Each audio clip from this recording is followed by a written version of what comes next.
Voilà, mesdames et messieurs, continuons nos réflexions sur le fait d'être gay ou bi en Russie.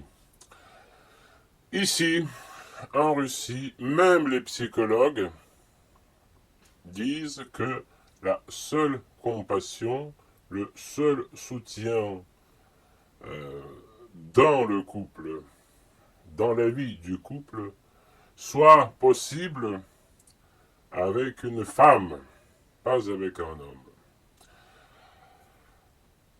Cette position, on la plante dans les cerveaux des gens comme on plante les clous dans un mur avec un marteau. Donc, je répète ce qu'on dit ici, ce que dans la vie du couple, la seule compassion soit possible, la seule voie de la compassion soit possible si on vit avec une femme. L'homme, a priori, ne cherche que du sexe. C'est la nature de l'homme. D'ailleurs, on le dit aussi pour les couples hétéros. Et donc, si deux hommes habitent ensemble, qu'est-ce qui va les unir? C'est uniquement, dit-on, donc c'est uniquement le désir sexuel. Et s'il y a quelqu'un dans le couple qui tombe malade, qui a des souffrances psychologiques, qui est embêté dans son bureau, voilà, s'il tombe malade à l'hôpital, l'autre partenaire n'exprimera jamais la compassion. Pourquoi? Entre guillemets. C'est logique, parce que ce sont deux hommes qui vivent ensemble, donc le seul lien qui les unit, c'est le sexe, dit-on. Et je répète, même j'ai entendu ce postulat en fréquentant les psychologues.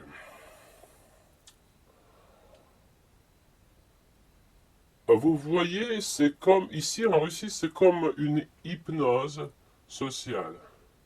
Comme ça sort de tous les trous, la radio, la télé, les psychologues à la télé, les psychologues dans les séances privées, qu'on finit à y croire.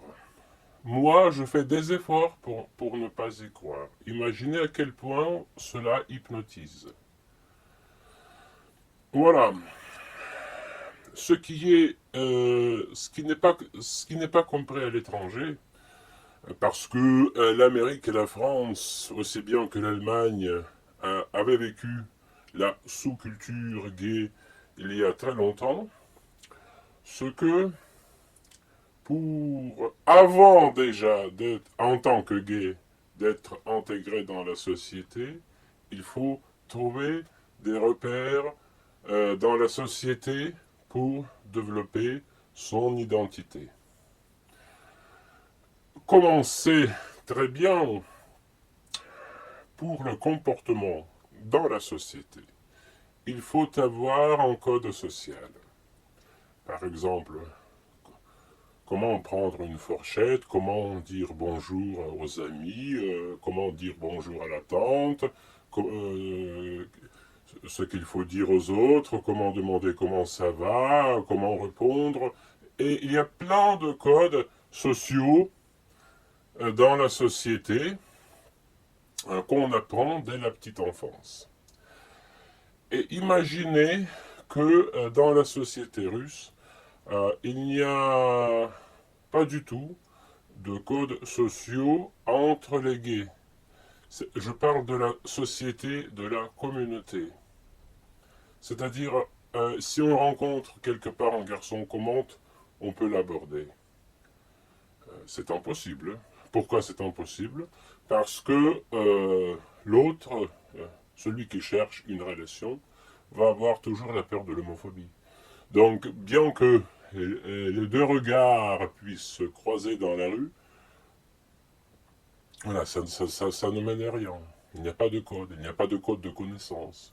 Si à l'université, il y a un mec qui te plaît, comment tu vas l'aborder? Tu ne peux pas l'aborder, tu ne sais pas comment. Voilà, parce qu'il n'y a pas de référence, il n'y a pas de film, il n'y a pas de livre, il n'y a pas de manuel qui sont largement publiés aux États-Unis et en France. Je parle de la psychologie. Comment se comporter si on cherche un autre homme pour former avec lui un couple. Donc il n'y a pas de code. Il n'y a pas de codes sociaux pour les gays. Ils sont à la merci de la société hétérosexuelle sans référence parce qu'à qui ils vont se référer? Est-ce qu'ils peuvent regarder les films gays?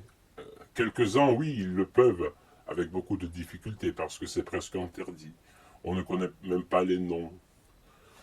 Voilà. Et même quand un adolescent découvre euh, l'attirance pour les hommes, il ne comprend pas ce que c'est. Il le prend pour l'amitié. C'est pour dire à quel point les gays russes sont ignorants dans tout ce qui touche la vie sociale des gays.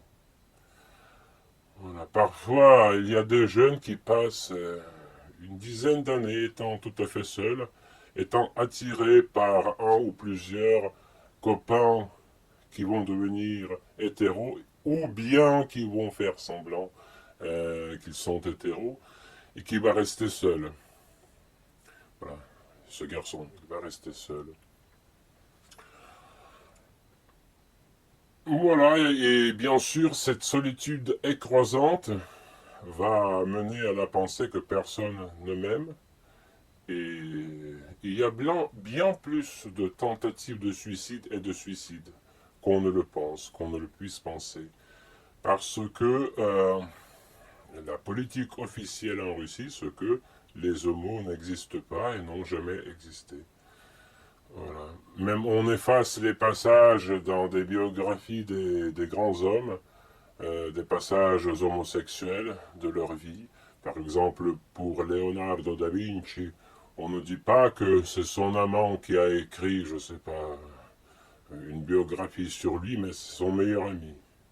Le compositeur Handel voyageait avec son serviteur, mais pas avec son amant. Voilà. Chez Tchaïkovski, bien entendu, c'était son secrétaire qui s'occupait de ces choses. Personne ne dit que ce secrétaire était son bien-aimé, à Tchaïkovski. Et donc, c'est une telle hypocrisie que ça peut rendre fou. Hein. L'hypocrisie totale de la société russe. Et pour parler des étrangers, je parle des pays comme l'Allemagne, la France, l'Amérique. Au lieu de se soucier de donner des références aux gays russes, au lieu de, je ne sais pas, tromper la position officielle de la politique, former des centres, des livres, les traduire en russe. Personne ne fait rien à l'étranger pour soutenir les gays en Russie. Regardez la carte, la Russie est immense. Combien de pourcents des jeunes gays va-t-on perdre? C'est une question qui demande de méditer, la méditation. Regardez la carte. Regardez la carte de la Russie et réfléchissez combien de jeunes vont périr bientôt de la solitude, etc. Et quand il n'y a pas de références sociaux, quand il n'y a pas de codes sociaux pour les gays, quand il n'y a pas de société gay, comment les gays russes font-ils comme en Amérique aux années, je sais pas, aux années 30, aux années 20, voilà, les connaissances se muettent dans des toilettes, voilà, sans échange, sans aucun mot, sans aucune parole. Voilà, excusez-moi, ils baisent et ils se quittent. Ce qui augmente bien entendu le risque du sida. Voilà, mais cette situation catastrophique n'inquiète personne à l'étranger. C'est ça ce qui me surprend. Et moi, je vais continuer avec mes réflexions et avec mes conférences pour réveiller les gens à l'étranger quand même, parce que euh, n'oublions pas que la Russie, elle a participé à la culture européenne. Rappelons Dostoïevski, Tolstoï, Tchaïkovski, Rachmaninov, Nouriev qui était le danseur et d'autres personnes illustres. Quand même, la Russie est assez proche de la culture européenne.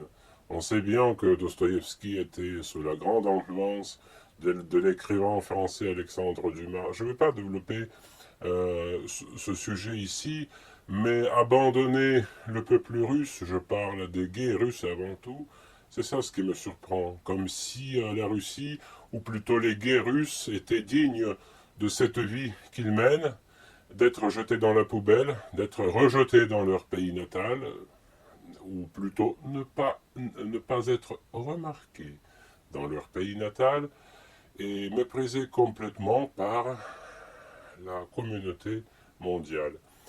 C'est ça ce qui me révolte, et c'est ça ce qui me... Ça me dépasse, parce que je partage... euh, actuellement, je suis à Moscou et je partage euh, la vie, entre guillemets, des jeunes gays. Voilà, hier, j'ai entendu une histoire d'un jeune gay, comment il a failli se suicider 3 fois, et comment on l'a obligé à la cure psychiatrique forcée, voilà, parce qu'il avait les penchants homosexuels. Il fallait le guérir, hein. Il faut qu'il soit normal.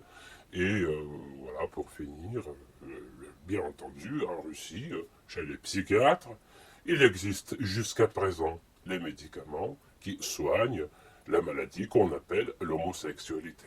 Réfléchissez-y, on les soigne avec les médicaments chez les psychiatres. Merci de votre attention.